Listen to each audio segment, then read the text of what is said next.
Hi, my name is Camilla, and if just the thought of speaking English makes your stomach turn, then this story is for you. It was my first time outside Brazil. I was in Toronto. It was winter, the kind of cold that stings your face. And there I was, standing in the middle of the airport terminal, dragging a suitcase with a broken wheel, pretending everything was fine, but it wasn't.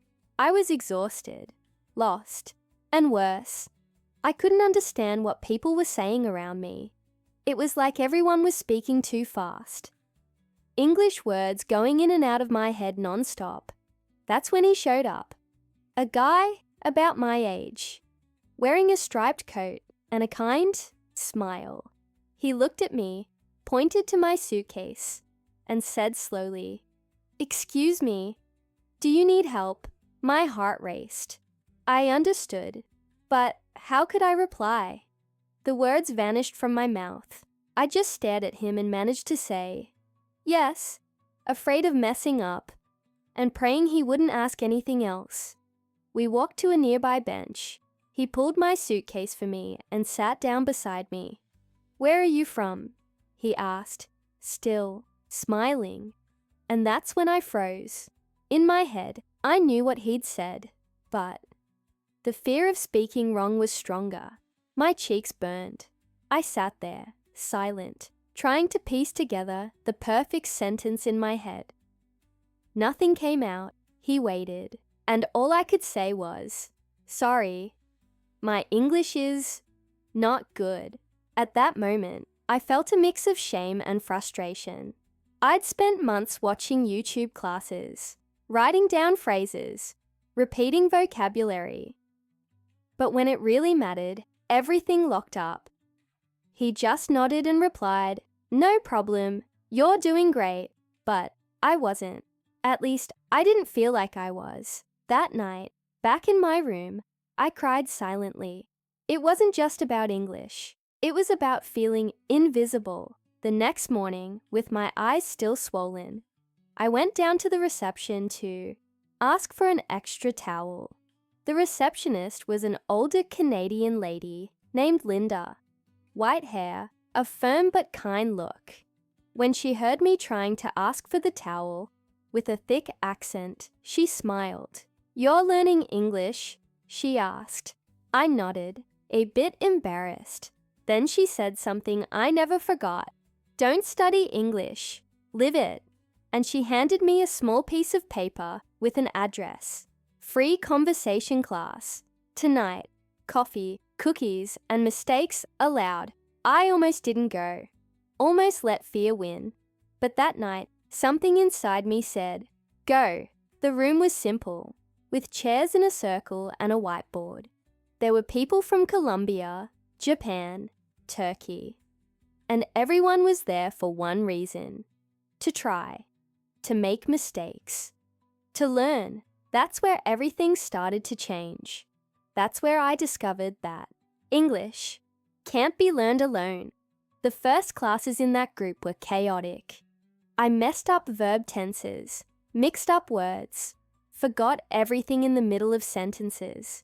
But no one laughed. On the contrary. When I managed to finish a sentence, even full of mistakes, someone clapped. Genuinely. Linda encouraged us to talk about our day, our fears, what we missed from home. And there, I learned words no textbook had ever taught me. Homesick, awkward, proud, heartbroken. I learned that "how are you" isn't just polite, it's a bridge. And that "I'm sorry" can mean so much more than an apology. Little by little, I started to understand jokes, to laugh at the right moments, to order my coffee with confidence. And guess what? On the third class, he showed up, the guy from the airport. He walked into the room and looked surprised to see me there. "You again?" he said, smiling. This time I didn't freeze. "Yes," I replied.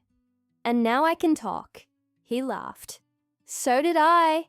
That night ended with us sharing cookies and stories. And for the first time, I thought, Maybe I'm starting to belong here.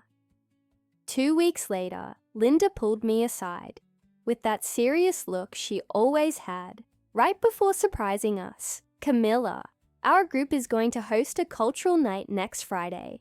She paused. And I want you to be one of the speakers. My stomach dropped.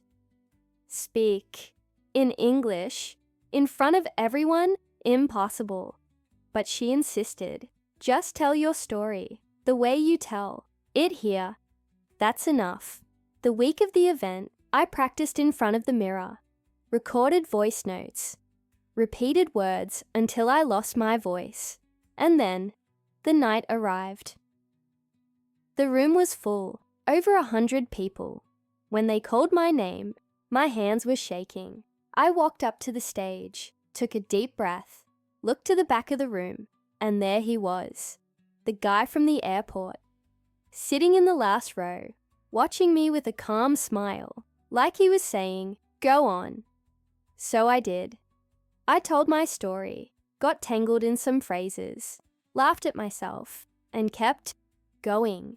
And when I finished, the room went silent for a second, then erupted in applause. That night, walking home with a full heart, I realized something simple but deep. Learning English didn't turn me into someone else. It just helped me find the version of myself I had always wanted to show the world. Still make mistakes today, but you know what's different now?